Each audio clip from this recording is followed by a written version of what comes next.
Sige na. Mahal? Hindi ka na kasi. Huwag tayo talaga mahuli dito, ha? Sandali lang tayo. Ay, sandali. Huwag naman dito. Ang nabuksan lang talaga tayo. Vicky! Magandang araw. Sige po, Elizabeth po ako.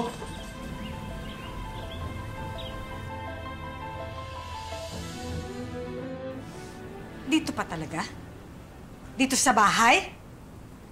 Asa na apo kong si Buboy? Dinala nila ang sa plaza. Sa'yo binili ni Grace yung anak niya, tapos nagpapasok ka lang na kung sinong lalaki? Nay, bumisita lang si Bong. Iba na naman yon. Ano ba yan, Vicky? Buwan-buwan na lang nagpapalit ka ng nobyo. Wow! Wow! Kung makapag-question kayo sa akin kung ilan na rin yung naging nobyo ko, parang ang dumi-dumi ko, ah! Nay, kahit magbilang pa ako ng napakadaming boyfriend, hindi naman ako nagpapagarahe at nagpapaanak gaya niya ni Jane tsaka ni Grace. Huwag mo isasali mga kapatid mo dito. Bakit totoo naman, ah? Hindi ako kagaya ng mga kapatid ko. Umaasa lang doon sa mga hinayupak na lalaking nang buntis sa kanila. Ako, Nay, ako ang may pinakamatinong trabaho sa amin. At sa aming lahat, ako ang mas naaasahan yun ni tatay. Eh, yung dalawa niyong anak. Umaasa lang yun sa inyo, di ba?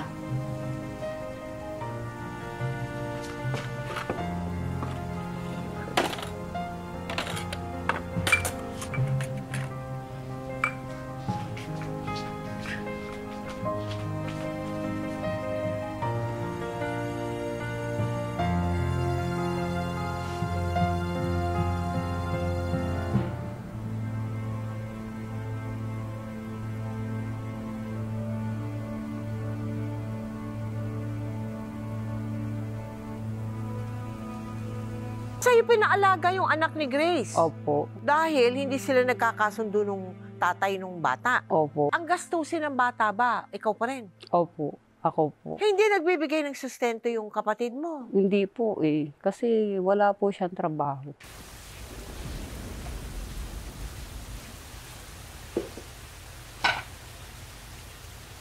Kamusta naman ang baby ko? Kumakain ka ba ng mabuti dito? Tsaka yung mga vitamins mo, iniinom mo ba? Buboy, kamusta naman ang school? Buboy. Akin na nga yan? Akin na yan, ma! Bigyan mo sa akin yan, ma!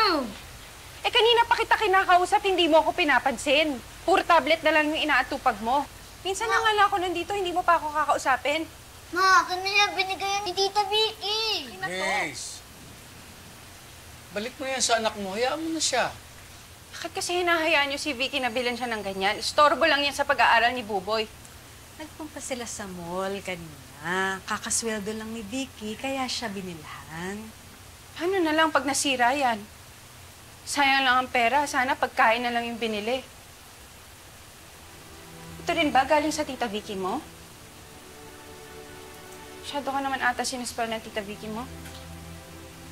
Nasisikatan ata ako eh. Ba't naman kita papasikatan? Ayoko lang naman masanay yung bata na puro bago yung gamit. Ate, wala namang kaso yun kung meron namang pambili. Ikaw meron. Ako wala. Eh, sino ba sa ating dalawang yung nanay? Ikaw! Bakit inaangkin ko ba yung anak mo? Eh, di ba binilin mo sa akin? Di ba pwedeng mag-thank you ka muna bago ka mag-sermon? Hindi naman ako naninermon. Papaalala lang. Ayokong lumaking spoiled at materyoso yung anak ko. Gusto naman, materyoso agad. Di ba pwedeng wala ka lang pambili, lalo na yung tatay niya na nang iwan sa inyo? Ano na naman kinalaman ng tatay niya sa usapang to? Shh! Tama na, tama na. Hindi kami pa. Ano ba kayo? Nagtatalo kayo sa... Nagmagandang loob lang si Vicky sa anak